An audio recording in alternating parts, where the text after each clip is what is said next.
¿Cómo están, amigos de 6 a 9?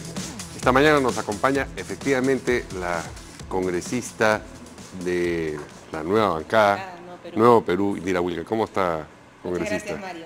¿Qué tal?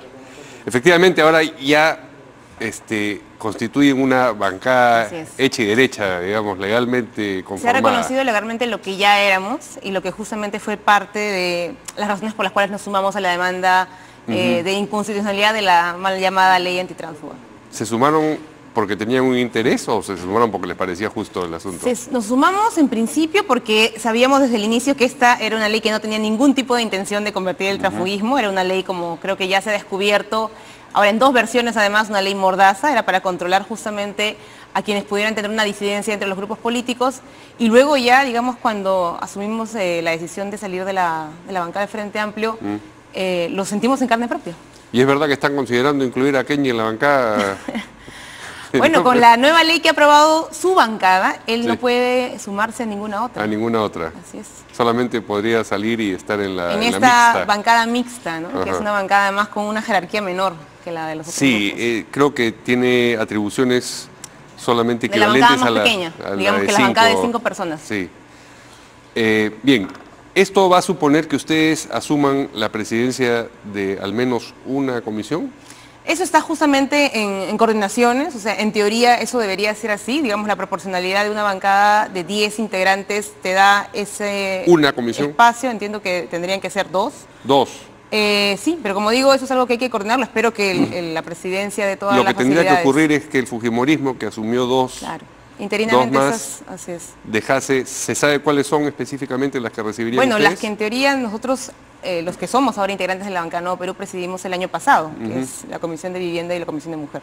¿Y ya tienen designadas a las personas que estarían...? No, eso no está definido todavía. Como digo, es parte de todo un conjunto de coordinaciones que tienen que hacerse para asumir la formalidad total de la nueva bancada. ¿Pero las están dejando para las calendas griegas o, digamos, están acelerando ese...? Mira, lo primero que hemos hecho en estos días, porque son breves días desde que salió la demanda del TC, desde que se aprobó esa nueva norma y que muchos incluso veíamos esto como una manera de no querer aplicar la demanda del TC, nosotros hemos usado prácticamente un espacio de un día de tiempo para que realmente la demanda entre en vigencia y antes de que entre en vigencia la nueva ley. Puede parecer medio absurdo, pero se aprobó una norma en un récord de tiempo absolutamente veloz, ¿no es cierto? Que es el nuevo reglamento que ahora crea esta bancada mixta, que entró en vigencia el sábado, y la demanda del TC entró en total vigencia recién el viernes. Entonces, en ese tiempo muy breve, hicimos la solicitud formal de reconocimiento, estamos en el camino, si tú quieres, de volver a retomar nuestras funciones con pleno derecho, sobre todo las funciones que tienen que ver con el trabajo congresal propiamente, que eran las que más nos restringían, el tiempo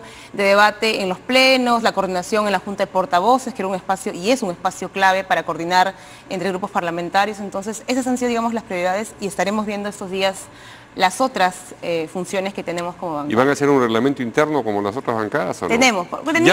Teníamos un reglamento interno en el bloque parlamentario, o sea, nuestro bloque realmente funcionaba como un grupo de gente que tenía una conciencia programática, política, y que lo que quería era trabajar en colectividad. Entonces, eso también nos ha servido de base para, digamos, que el trabajo no inicie recién ahora, sino que lo podamos formalizar, digamos, ahora que ya estamos permitidos por la ley. Bien, y uno de los primeros retos que van a tener como bancada es el voto de confianza, o sea, les van a pedir el voto de confianza y ustedes van a tener que concederlo, negarlo o votar en ámbar, que parece que es una moda reciente. No sé si es una moda, pero sí creo que es parte de una evaluación de un contexto muy, muy nuevo que se está, creo yo, reordenando. O sea, hemos tenido sí un debate bastante complejo de cara, por ejemplo, a lo que fue la situación en general de la ministra Martens, este pedido de confianza que salió para mucha gente, ¿no es cierto?, como una especie de luz, ¿no es cierto?, una ilusión de que tendrían a un ejecutivo de alguna manera ciertamente más firme frente a lo que ha sido la dinámica de trabajo permanente del fujimorismo. Eso también creo que es algo que recién ellos mismos se han atrevido a reconocer. O sea, no es verdad que recién con el pedido de censura, en todo caso, a la ministra Martens, había una especie de amenaza a la institucionalidad. Lo hemos dicho, bancadas de oposición. Pero una coyuntura muy importante para el país, y en esa medida llama la atención que quienes le piden a la ciudadanía su voto para representarlos, para llevar su voz al Congreso, luego voten en abstención, ¿no?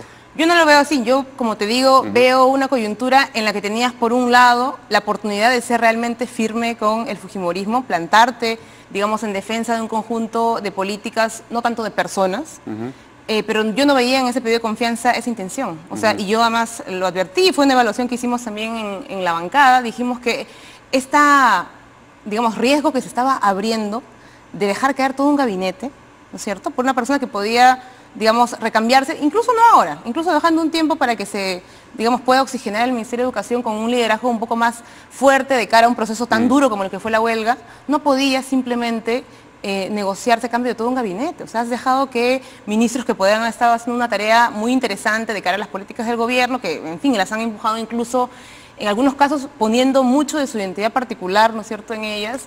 Entonces no podían votar a favor de esa confianza, no podían votar en contra. Yo creo que esa confianza, sino todo lo contrario. Sinceramente, era una estrategia para hacer cambios sin realmente asumirlos con honestidad. ¿Y votar en contra?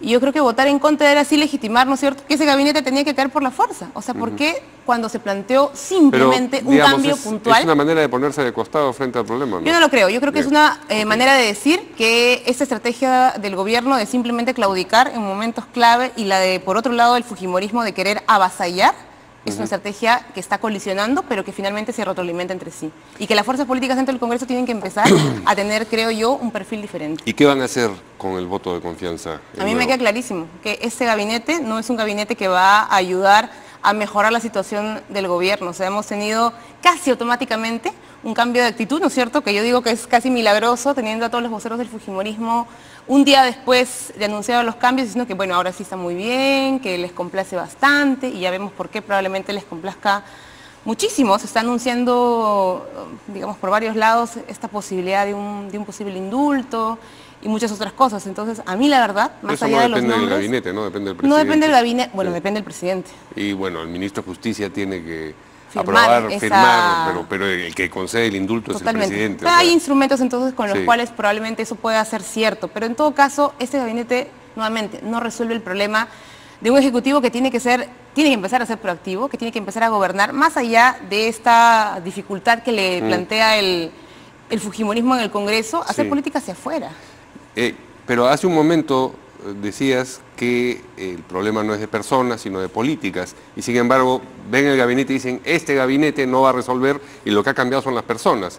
Entonces, lo que ha cambiado es el perfil de las personas. ¿Cuál es la lógica que sostiene esta reflexión? Que yo creo que hay un perfil muy claro de lo que están anunciando incluso estas personas nuevas que han empezado, que han asumido la tarea en el nuevo gabinete. Tú tienes al señor Bexler, que yo no sé cómo va él mismo a intentar sostener la coherencia de sus palabras de hace unos meses, ¿no es cierto? Su evaluación en relación a la reforma educativa era absolutamente contradictoria, ni siquiera da pie a hablar de un conjunto de cambios que tienen que plantearse dentro de del mismo esquema, es decir, el fortalecimiento de una carrera magisterial y otros. Una posición absolutamente, yo creo, incompatible con la realidad cuando cae en esta campaña de la ideología de género y no sé qué otras cosas más, que yo creo que es uno de los pocos aciertos que tiene este gobierno para intentar articular no solamente un discurso, sino creo que una política moderna en el ámbito educativo. Tienes, por otro lado, ese desconcierto en la cartera de salud con una persona que viene de otro ámbito, pero que no tiene necesariamente una vinculación a este sector, que también es uno de los más complicados, más complejos. La ministra anterior se salvó por poco de una huelga que probablemente hubiera sido más compleja si no hubiera estado en curso también la huelga magisterial. Entonces, no son sectores con los que hay que, creo, tomarse grandes riesgos. Me parece que se va, por un lado, a carecer de visiones de mediano y largo plazo en relación a reformas, y lo que se va a intentar es simplemente ver cómo se arregla el asunto. Y entonces uno que escucha el discurso que me imagino expresa la posición de la bancada y no solamente la posición tuya, tendría que anticipar que van a votar en contra de la confianza de ese gabinete. Mira, nosotros tenemos que juntarnos colectivamente a tomar una decisión. Yo lo que simplemente estoy haciendo es hacer un análisis de por dónde han ido estos cambios. Como digo nuevamente, la expectativa de mucha gente era que este pudiera ser un gabinete que realmente pudiera reforzar las líneas en las cuales, creo yo, sí, el gobierno anunció la voluntad de tener una identidad particular, ¿no es cierto? Esta idea de la revolución social de la que habló el presidente en sus dos discursos, esta idea de por lo menos priorizar algunas políticas de mediano plazo, que es finalmente el gran logro y lo que va a poder capitalizar este gobierno, pero yo veo que con este cambio simplemente se diluye eso y lo que abre es la posibilidad simplemente de un mayor control por parte del Congreso. escucho lo que dices y leo lo que escribió en Facebook Verónica Mendoza, cuyo liderazgo político se expresa fundamentalmente a través de las redes en este momento, y dice, este gabinete ha sido claramente pensado para complacer al fujiaprismo y no para resolver los problemas de salud, educación o empleo del país. Veo que hay coincidencia, pero realmente tienen la impresión de que este gabinete ha sido para complacer, o sea, después de la cuestión de confianza, después de que les dicen no puedes repetir ministros, después de que les dicen si repites ministros no va a contar la censura como... ¿Hay una voluntad de complacencia? Bueno, yo lo que creo es que habría que ver justamente las respuestas de los actores involucrados al día siguiente del anuncio, quienes han estado y quienes han anunciado ya que ellos sí van a apoyar totalmente y que para ellos eso sí implica una renovación, lo que esperaban. Yo, además textualmente me parece haber leído palabras de algunos voceros fujimoristas diciendo, esto es lo que esperamos, esto es para nosotros saber oxigenar el gabinete y con esto... Se han desdicho, dicen. Estamos muy bien, o sea, digamos... Se han desdicho, pero se han desdicho porque no tenían sustento, digamos, legal para las dos cosas que estaban afirmando. Yo no sé, pero si algo he visto en este año en la relación ejecutivo... bancada mayoritaria, es que efectivamente esa tensión siempre ha sido permanente, digamos, ¿no? Me sorprende bastante que hayan anunciado con tanto tiempo, porque el pedido de confianza se vota recién el 12 de octubre, digamos, su complacencia con el mismo. Por eso las palabras de Verónica son pertinentes. Está complacido absolutamente el fujimorismo. No veo que lo hayan dicho, no veo que hayan dicho lo contrario. Entonces, si te entiendo, ¿tú crees que esta es una tregua que se va a extender en el tiempo, porque están complacidos los fujimoristas, y que el subtexto de esta situación es, le van a dar el indulto al ingeniero Fujimori? Yo creo que como todo en este periodo político que nos está tocando transitar es inestable, altamente inestable, probablemente se llegue a un nivel de acuerdo para el voto de confianza, no sabemos lo que vaya a pasar luego, no sabemos si el cálculo, por ejemplo, de la propia bancada fujimorista, dado sus problemas internos también, obligue seguramente a tener que volver a esa actitud confrontacional. Eso no lo podemos predecir. Yo creo que la política tampoco es algo que se deba necesariamente predecir, simplemente leer la trayectoria de los actores. Lo que está sobre la mesa claramente puesto es que ese voto de confianza... Esto es para la coyuntura actualísima del voto de confianza. Y cerrar este ciclo, entre comillas, de conflictividad que llegó a su punto máximo, porque se usaron esos mecanismos constitucionales que son, digamos, los más extremos, ¿no es cierto? El anuncio del pedido de confianza, la posibilidad para algunos de un posible cierre del Congreso, en fin, ¿no? Que son los mecanismos máximos de control, si tú quieres. No para algunos, es un resorte constitucional que existe. Digo que algunos pensaban que eso era una posibilidad, algunos pensábamos sinceramente que eso no iba a ocurrir. Pero el punto es que... Pero para que ocurra tiene que haber una segunda negación de confianza. Hay gente que pensaba que esta iba a ser la segunda negación de confianza. ¿Por qué? ¿Porque le negaron la confianza a Torne?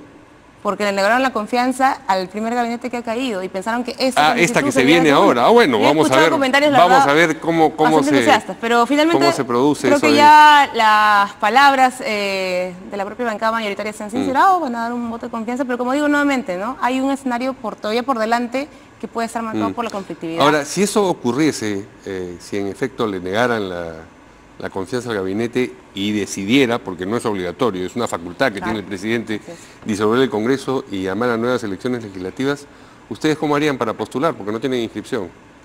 Miran, yo la verdad no me quiero poner en una situación hipotética como esa. Es evidente que este elemento que tú señalas es totalmente real, pero antes de, y seguramente nos tocará asumir lo que tengamos que asumir, pero antes que eso y antes que pensar en nuestra posible participación o no en un proceso electoral nuevo, creo que la pregunta para quienes hacemos política, más allá de algunas coyunturas, es qué va a pasar efectivamente con el país. O sea, qué se abre realmente en términos o no de relación entre la sociedad y las instituciones con un cambio como este. O sea, ¿qué realmente esperaría, por ejemplo, los grandes sectores del país que están reclamando acciones y respuestas concretas de política pública a sus problemas? O sea, esa es la mayor preocupación, digamos. Si se postulan como representantes de esos sectores, tienen que tener una idea de cómo podrían, en efecto, traducir las aspiraciones de esas personas en gestión pública. Por eso te digo. Entonces, ¿cómo harían para...? El punto más importante en todo caso de ese momento supuesto que tú avisoras no es tanto... No, avisoro es una posibilidad, está en el universo de las posibilidades. Exacto, las dificultades son no que vayamos a tener eventualmente para participar o no, sino cómo hacemos efectivamente para que en ese marco no se cierren las posibilidades de la gente de tener opciones reales, por ejemplo, que sean enarboladas por quien sea,